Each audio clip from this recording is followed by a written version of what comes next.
Donc pour l'intraday, et pour clôturer avec l'intraday, avant de jeter un petit coup d'œil aux journaliers, donc voilà en résumé, je pense, les enseignements techniques que vous pouvez tirer de ces mesures, de cette conférence, et j'espère que avec les outils ou avec la formule, vous irez un petit peu fouiller, en particulier aussi pour les personnes qui font, disons, qui interviennent sur des durées de temps plus longues, utiliser la force relative, regarder la force relative, c'est vraiment quelque chose d'assez fantastique. Je fais régulièrement du trading en direct avec Univers Bourse, mais en région. Hein. C'est-à-dire que comme c'est un site, je vous ai dit, d'entraide, bon, on fait des réunions régionales à Bordeaux, à Toulouse, à Lille, à Strasbourg, à Nantes, mais pas à Paris, désolé pour vous, parce que les Parisiens se déplacent facilement, finalement. Et là, en ce moment, on a décidé de faire du trading. Trading en direct le vendredi de 14 à 17 h. On se fait tous ensemble. Et puis bon, bah, c'est moi qui le fais surtout. Mais bon, une après-midi, disons 3 heures de trading. Et 2 fois sur les 3 dernières, je suis parti sur des configurations sur le DAX futur ou sur les CFD, une fois sur le futur, une fois sur les CFD. Je suis parti sur des configurations et puis j'ai mis en place la stratégie qui était à chaque fois, bon, c'est un hasard des stratégies haussières. Et puis je sais pas, je me suis dit il faudrait quand même regarder la force relative comme je le fais d'habitude, ce qui n'est pas facile sur vidéoprojecteur. J'ai pas mes X écrans où c'est assez facile parce que ça traîne dans un coin. Et je me suis aperçu que le CAC était archi plus fort que le DAX. Quelle est, dans ce cas, la réaction qu'on doit avoir au niveau trading? Vous avez un plan qui est un plan haussier, donc vous pensez que les marchés vont monter, hein. Et puis vous mettez en place ceci sur quelque chose qui est faible. Il faut changer de support. Si vous pensez que le marché va monter très fort, à mon avis, c'est très risqué d'acheter les actions qui ont déjà descendu. Ou alors vous allez chercher au pif, enfin je veux dire avec un peu de chance ça explose, mais c'est tout. Par contre les actions qui sont restées solides, si jamais le marché doit encore monter, vous inquiétez pas, si elles sont solides c'est qu'il y a des acheteurs derrière, s'il y a des acheteurs derrière, eh bien elles continueront à monter un certain temps. Le plus spectaculaire étant des actions qui on voit leur cours multiplié par 6, 8, en 10, en 1 an et demi, ça arrive, hein, en utilisant la force relative, en utilisant des sélections de force relative, eh bien on arrive à on tombe forcément sur ces actions-là, on les a forcément en portefeuille.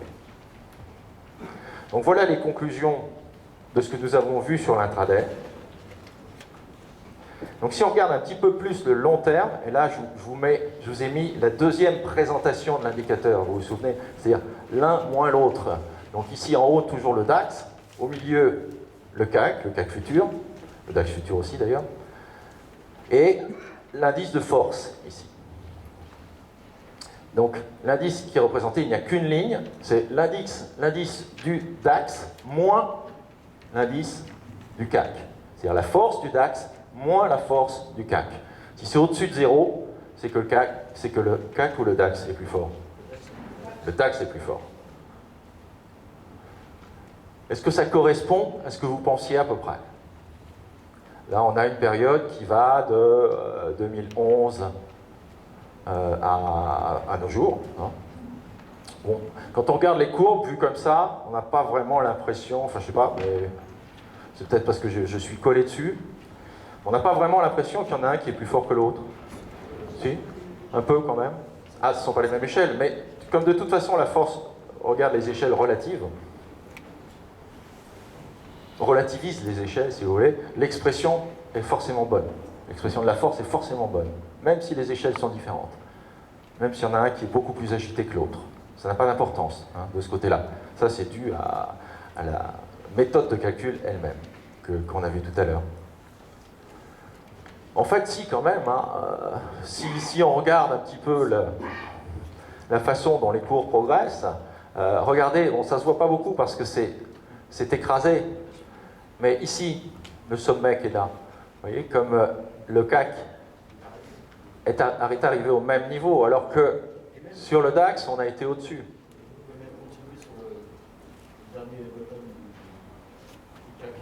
Le dernier. Voilà, les derniers sont sur la même ligne, alors que sur le DAX, c'est légèrement ascendant. Tout à fait, légèrement ascendant. Ceci dit, on peut voir que sur le journalier actuellement, les forces sont en train de relativement s'équilibrer par rapport à ce qu'elles étaient. Et effectivement, si on regarde sur un petit peu plus long terme, on se rend compte que l'expression de la force est quand même assez marquante sur l'évolution long terme des indices. Oui? Non. Non. Ça affaiblit un peu le CAC, mais à ce niveau-là, à ce point-là.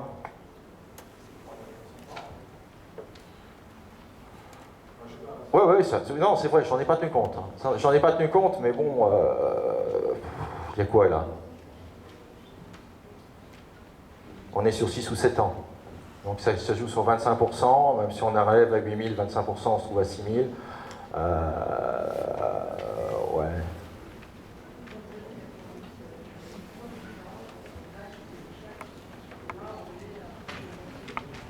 Oui, voilà, il y a quand même une différence assez énorme. Hein. Mais c'est vrai, quand je n'ai pas tenu compte de ça, tout à fait. Ouais.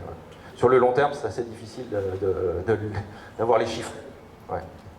Ce qui est un petit peu dommage. Faites attention au Dow Jones aussi. Il y a des, sur le long terme, le Dow, lui, a une forte proportion, enfin, comment dire, est faux.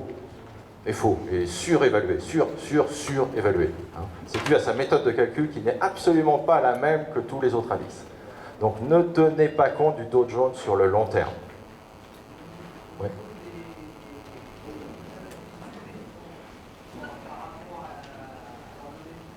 Oui. Voilà, au niveau de l'amplitude, la répercussion par rapport à l'amplitude. Non, c'est ça?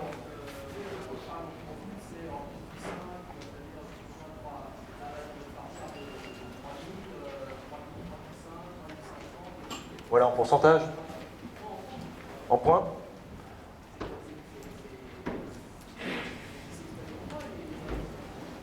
Ah ben les indices s'expriment en points, oui. Oui, tout à fait. Voilà, ben, on est arrivé au terme de cette conférence. Je voulais garder un petit peu de temps pour éventuellement les questions, mais surtout pour vous libérer pour la conférence d'après, parce qu'après, vous allez avoir une énorme surprise, vous allez savoir où va le marché. Voilà. Donc je vous remercie et je vous souhaite beaucoup de plus-value sur le marché.